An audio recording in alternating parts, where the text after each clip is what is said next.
Hello, hello, good evening, good evening, good evening, good evening, good evening, good evening. Happy Monday, happy Monday. How y'all doing? How y'all doing? How are y'all doing tonight?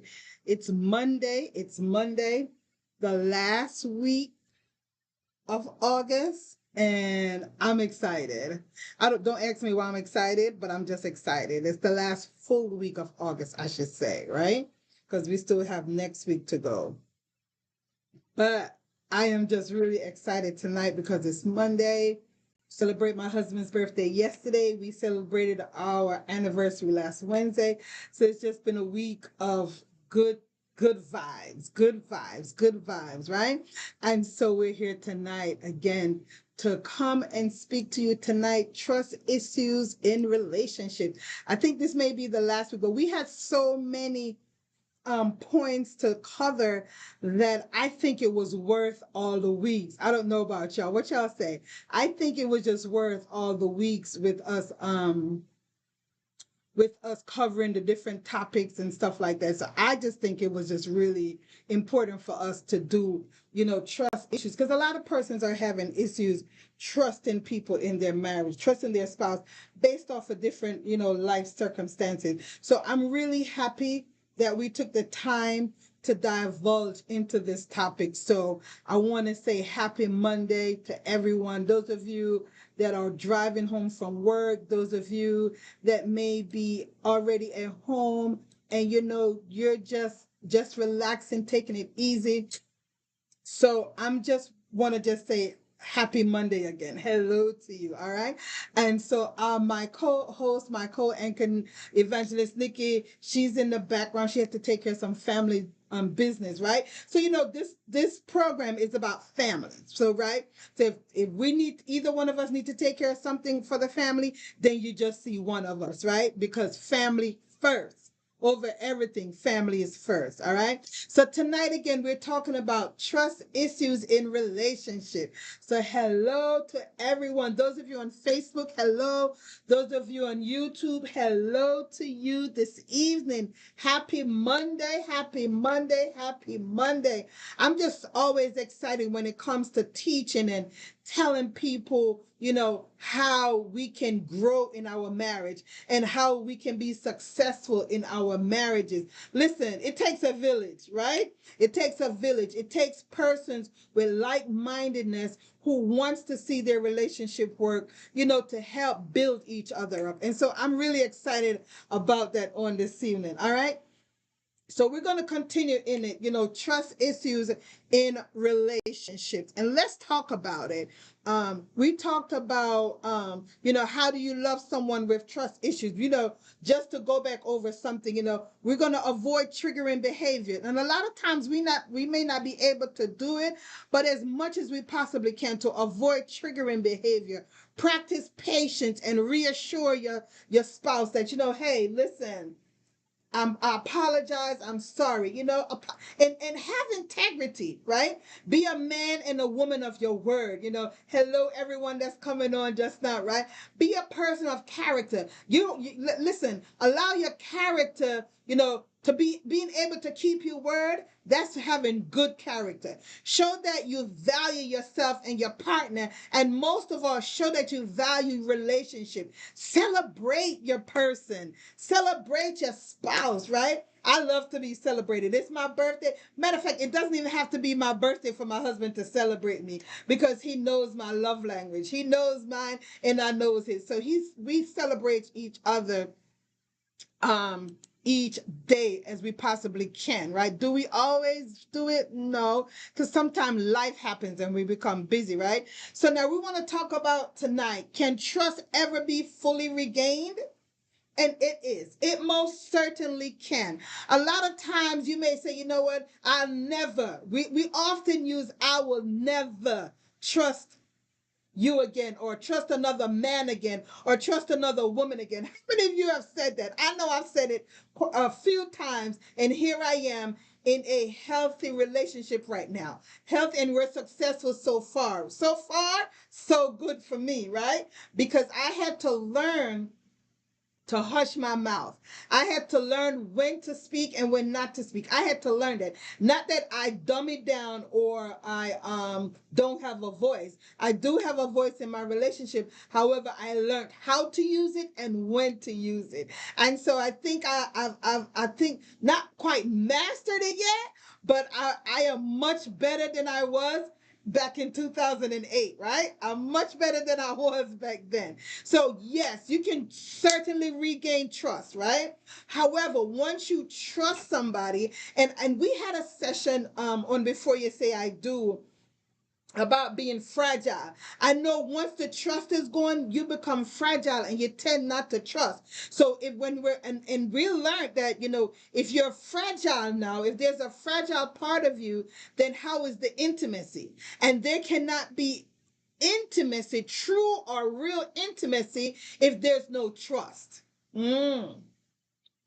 Sometimes women say, don't touch me, don't bother me. I don't feel like being intimate. I don't feel like snuggling up. I don't feel like kissing. I don't feel like doing anything. That's because something is going on. And one of those issues could be the trust. Could be the trust issue. There's something happened. And so a lot of times when we don't work out different things, the intimacy seems to take a hit. The intimacy part, we don't want to see into them, and we don't want them to see into us, right? And so when we don't have trust, the intimacy department goes lagging. And guess what, ladies and gentlemen, we don't want that to lag too long. We do not want that to lag too long, because something else can creep in. Other people can creep in, or, other situations can creep in, because one thing triggers something else, right? And so we don't want to do that. So, yes, trust can be fully regained. It can help. Therapy can help, right? If you decide to go to counseling together and separate, right?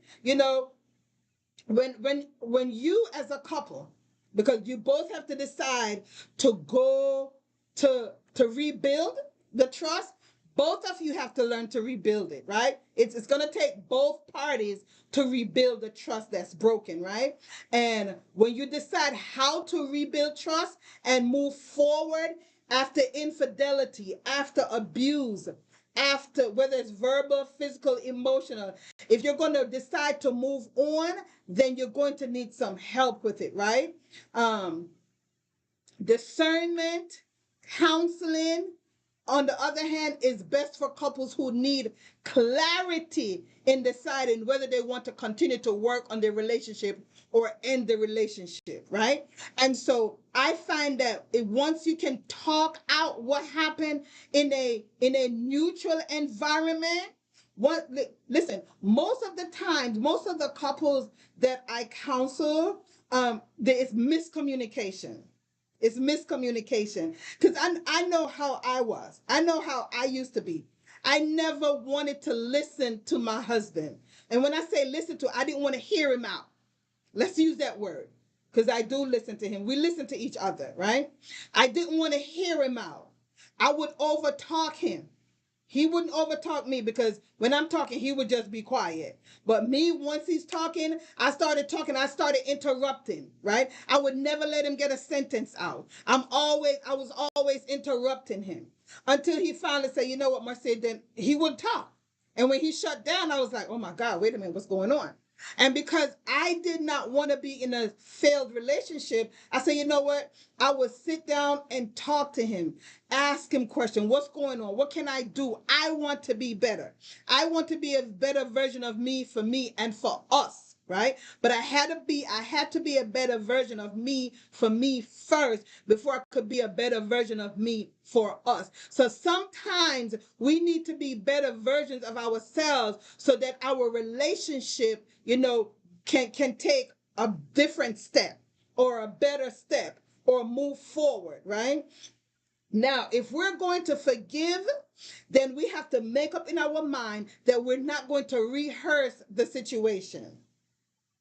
Now, somebody said to me the other day, hello to you all that's just joining. Somebody said good evening, Mother Walton. Bless you, woman of God. Mother, I've been praying for you and your daughter as you have requested. All right.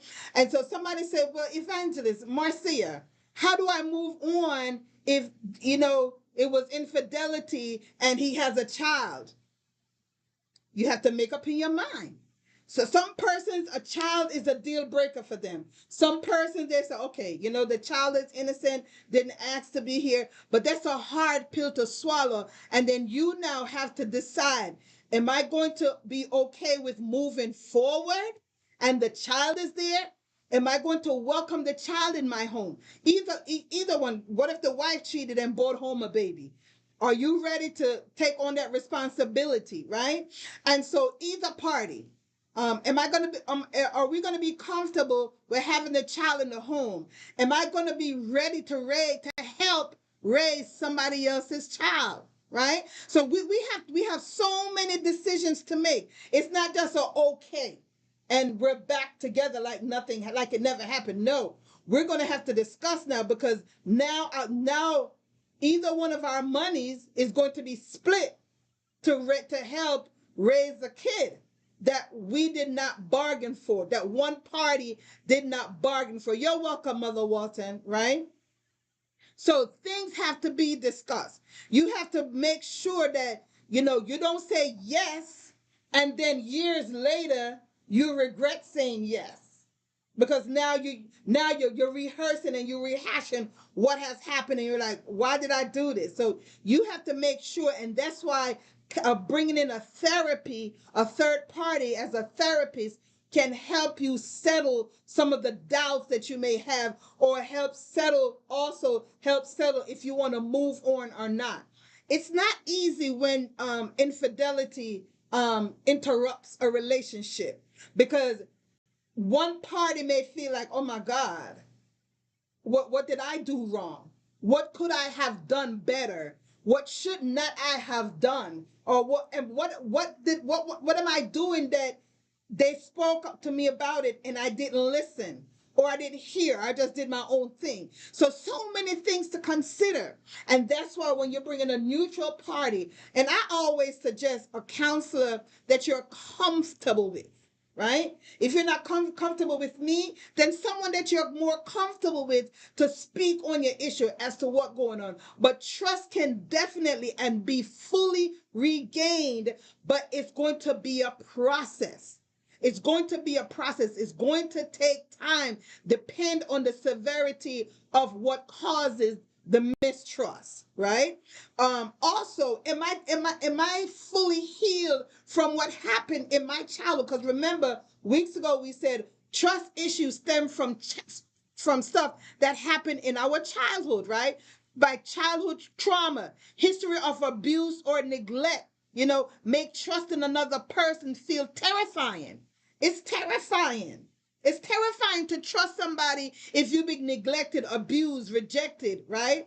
If you don't have trust from your younger, and you're an adult and you're married, you're going to have some issues. It's not going to be easy for you to trust. You're always either going to second guess yourself or the other person as to what they're doing, right? And so that's why we admonish persons to get counseling before. Fix you. Become a whole person before you decide to get somebody in your space, because that's traumatizing if you have not dealt with what has been bothering you all these years, right? And so a lot of times when you don't deal with your root cause, it stems further, it increases, and it intensifies the trust. So I advise you to trust, get some help, right? And so when we spoke about where do trust issues come from, they come from early life experiences and interactions, right? And so if you don't get rid of them, and if you're not healed before you get into your marriage, or start dating and courting, is going to cause a big problem for you. You're going to have issues like none other, because you're not going to be able to fully trust. You're not going to be able to fully trust it, and you're going to feel some kind of way. So it is advised that you get yourself together. When you really want to trust somebody and you don't trust somebody, let's tonight, because tonight is the last session on trust issues in relationship, right? This is part 5. Now, if you've been dealing with issues from you're a child and you have not dealt with them, getting married is only going to magnify it. It's only going to magnify it. So if you couldn't trust when you were younger and now you're married, you're worse off not going to be able to trust. So it's blessings, Lady Alvara. So it's best for you to get yourself together, heal, so that you can fully trust. So you can trust you to love somebody, right? Because when we don't fully have trust, we can't fully love a relationship. That could cause a huge problem. It can cause breakdown in your relationship. It causes breakdown in communication, breakdown on how you deal with stuff, and stuff that is happening in your relationship is minor, but because you don't have that fully trust, it becomes huge. And so I always advise, work on your trust issues so that you can properly love, love. We can all teach each other how to love, right? You can tell someone how to love you, right? And so that's really, I'm telling you, it's really important to regain full trust after infidelity, abuse. Now, if you're in an abusive situation and you choose to stay, that person you need to make sure that person takes up anger management. If the root cause of their anger is not resolved, you're going to go right back into they're going to be going right back into being abusive. So you've got to be careful with that one. If they have not dealt with their anger, the root cause for the anger, you're still going to have reoccurring issues. So let them see an anger management counselor, right? And work on their anger, and that should be ongoing. We don't want to just get back in like nothing happened. No, we're going to have discussions. And that's why effective communication is important in the relationship, right? And we always say on here and on Before You Say I do not listen to respond to your partner, to your spouse, to your husband or your wife. Don't listen to respond. Listen to hear what they're saying to you. Now, like I said, I used to listen to respond. Like my husband would be talking and I wouldn't hear much after the thing that I wanted to respond to. So he could even be saying he's sorry. I'm not hearing that because I'm trying to respond to something he said that I want to respond to and that I feel like I need to respond to. Now, do you need to respond? Yes. I'm not saying that you cannot or should not respond. However, wait until they're finished their thought. Good evening, Kayan. Wait until they're finished with their thought, then you respond, because sometimes we respond too quick. Sometimes we respond too quick and they're trying to resolve it, but because our emotions is all over the place and we're listening to respond and not listening to hear them out, and so we miss a lot of things. We miss the I am sorry. We miss the, oh my God, I should not have said that. We tend to miss it based on our reaction. So when we listen to hear what they have to say and not listen to respond, the communication will get sweeter and sweeter, right? Like now my husband said, because I'm not interrupting him anymore. And I know he's so happy about that, right? I'm not interrupting him anymore. So because I'm not interrupting him anymore and I'm listening and I'm hearing him out, now he feels like I'm not listening to him, right? Now he feels like I'm not even paying attention. But when I can tell him everything that when I can repeat what he said word for word, then now he understands that I am listening. I am actively listening. Just because, some people could be not saying anything, not responding, but not actively listening, and you're not hearing what the person is saying. Let us normalize active listening in our relationship so all of the issues, the trust issues that we're having, can be rebuilt. We need to listen, and I'm going to beat this horse. We need to listen without trying to respond. How about just listen? And that will not only help you in your marriage, but it will help you also in your interpersonal relationship. But because this is prayer for marriages and we're talking about marriage, I'm definitely, pinpointing married couples, all right, persons that are married or in a relationship. If you're in a relationship, you're not yet married, right? You're cohabitating with your spouse, because I know it's not all persons that are Christians or believers that listen to the podcast. So I know persons may already be living with each other, and you may be having issues trusting. You may have trust issues while you're not yet married to the person you're cohabitating with, and hopefully this session, this broadcast will help you. Are you actively listening to that person? Are they actively listening to you? So a lot of times we don't listen. And so that someone asked a question, what makes a man trust a woman, right? What makes a man trust a woman? What makes my husband trust me, right? A man trusts a woman when he feels she trusts his leadership. Oh, Lord Jesus. When she trusts his leadership and decision making skills, supports his endeavors, has his back through thick and thin. She's sexually satisfied and is basically his number one fan, right? So now, do you trust your spouse's leadership and decision making skills? Because a lot of times I'm hearing Sister Marcia or Mrs. Baker, my husband, I can't follow my husband because he doesn't have a vision. Or I'm hearing Mrs. Baker, my wife is not, she doesn't trust me to make decision for the family. She doesn't trust me to lead. And I often ask, well, what is going on? Why can't she trust you? What is your vision? Right? And that all of this, these questions should need to be asked before you say I do. When I met my husband, first question, what is your vision for our family? Without a vision, the people perish, right? So if you don't have a vision, what are we following? And if you do have a vision, how are we to execute it, right?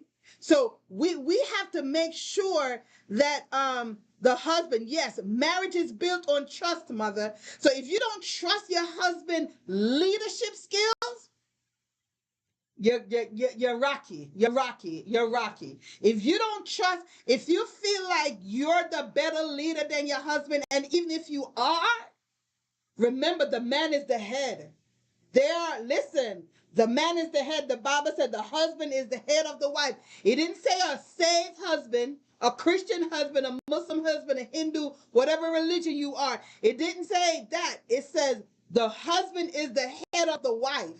And God is the head of the husband. So if you don't trust your husband to be a leader in the home, you're going to have problems. You're going to have issues. If you don't trust his decision making skills, trust me, ladies, you're going to have so much issues in your relationship, because number one, your husband is going to say, wait a minute, every time I decide to do something, you want to do something else. Why? And why is that? So you have to be able to trust his leadership skills and his decision making skills, right? Are you supporting his endeavors? This is what makes a man trust a woman enough to say, you know what? She's wife material, right? Good night. Good night, those of you on YouTube. Good night, those of you again that's just joining on Facebook, right? Your spouse, husband and wife, wants to know that you're going to support, especially the man. He wants to know that she's going to support my endeavors. Do you have your husband's back through thick and thin? I have a friend of mine. She had her husband back. He had to do some time. So that's something that we as ladies do. Let me pose the ladies. Ladies, do you have your spouse's back? because I know more for the most part, I can say the men, they normally have our back. My husband has my back 100%, 100. And I have his back 100%. Do you have your husband's back? Do you support his endeavors? Mm. Ladies, are you sexually satisfied? And I know sex is very important in the relationship. Ladies, are you sexually satisfied?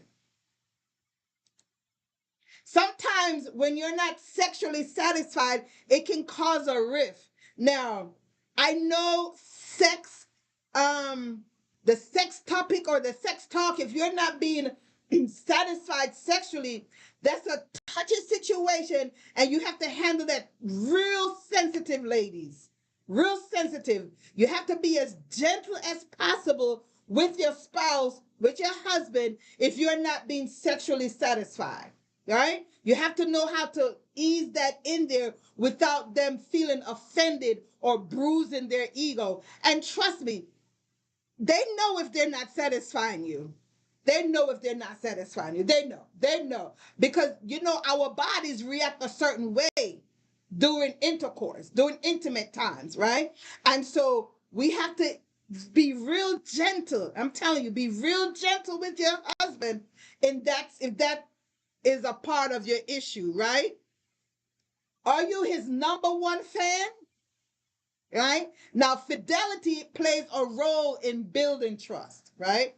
Fidelity. You can't be going all here, there, and everywhere with persons and not being loyal to home, right? So fidelity plays a huge role in building trust, but it's not number one on their list like it is in ours. For men, you don't have fidelity is not part of their makeup. We on the other hand, as ladies, we want to know you're not gonna cheat on me, are you? Especially if you've already been in a relationship where you were cheated on. Especially if you're dealing with abandonment issues. Especially if you're dealing with trust issues. You're gonna want to know. You're gonna have a grip on that man so hard that even if he's not doing anything, you're going to think he's doing something. And you need to deal with that part of you before you say, I do. Right? And so that's what makes a man trust a woman. When you trust his leadership and decision making skill, supports his endeavor, has his back through thick and thin, and making sure that not only you're being satisfied, but that he's being satisfied. Right? It works both ways. It works both ways. And you definitely got to be each other's number one fan. It wouldn't be right if you're cheering somebody else and not cheering your spouse, right? I cheer my husband and he cheers me. And so we just have that type of relationship where, you know, we just click like that, whether we're under the same roof or not, right?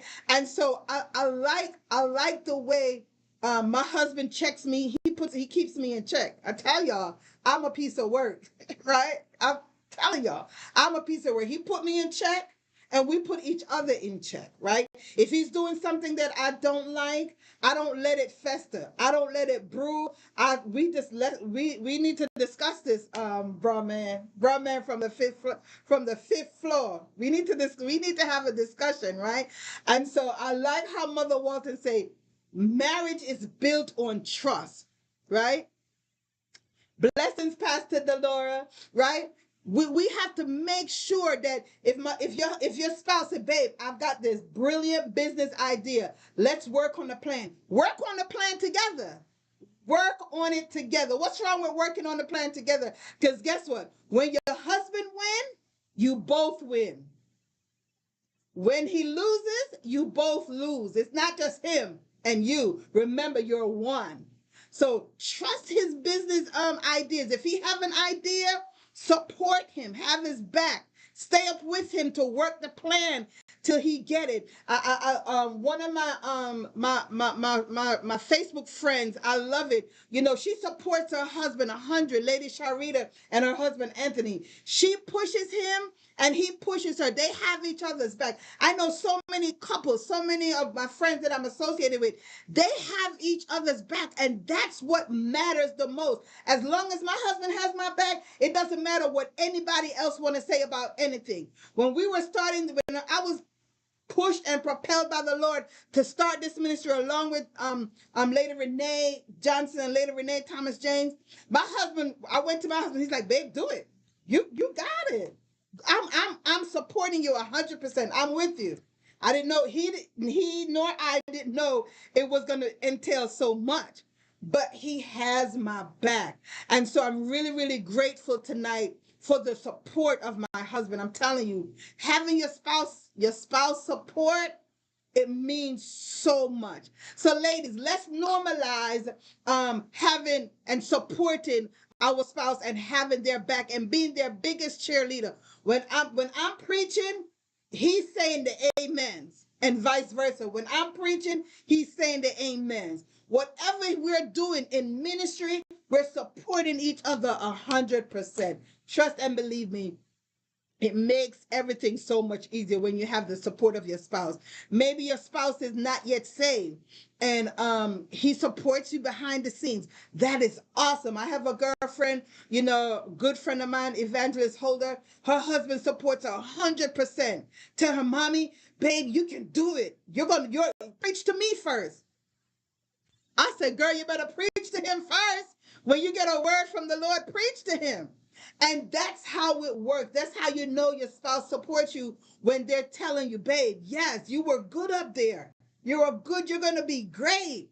You're going to do good. Sometimes I get so nervous when I have to be on different platforms. And I was like, babe, you know, I don't know what's going to happen. I'm nervous. He's like, babe, you got it. You got this. You got this. You all right, right? So he's my number one cheerleader. All right. So I pray these topics for the last 5 weeks have helped somebody. Now, the motto of this program is, you know, saving families, saving marriages, one family at a time, one couple at a time. So if we save one family this week, if we save the couple this week from separation and from divorce, our job is done, right? We're just claiming marriages back, right? One couple at a time. That's what we're doing. We're working on one couple at a time. And I'm truly grateful for all of your support. You know, we do so much. We do so much. And we're just grateful for your continued support. We love you. Keep supporting us. Keep sharing our videos. Keep liking them.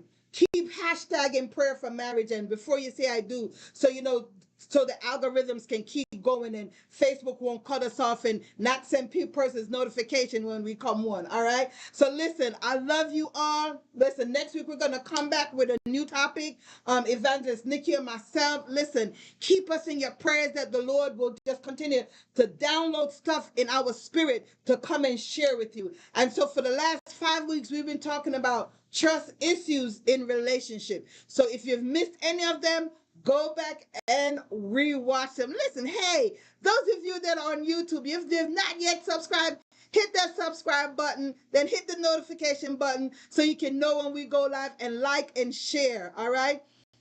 Like and share, like and share. If you're on Facebook and you have not yet like our page Prayer for Marriages, please go over there and share, and do another thing, right? Please share this video. You never know who this video is going to help. Please share this broadcast. All right. God bless you. I love you. See you next Monday at 7 p.m. Eastern Standard Time. Thank you so much. Thank you so much, Pastor D. Hashtag prayer for marriages. God bless you. God keep you is our prayer. Blessings to you. Blessings, blessings, blessings upon blessings.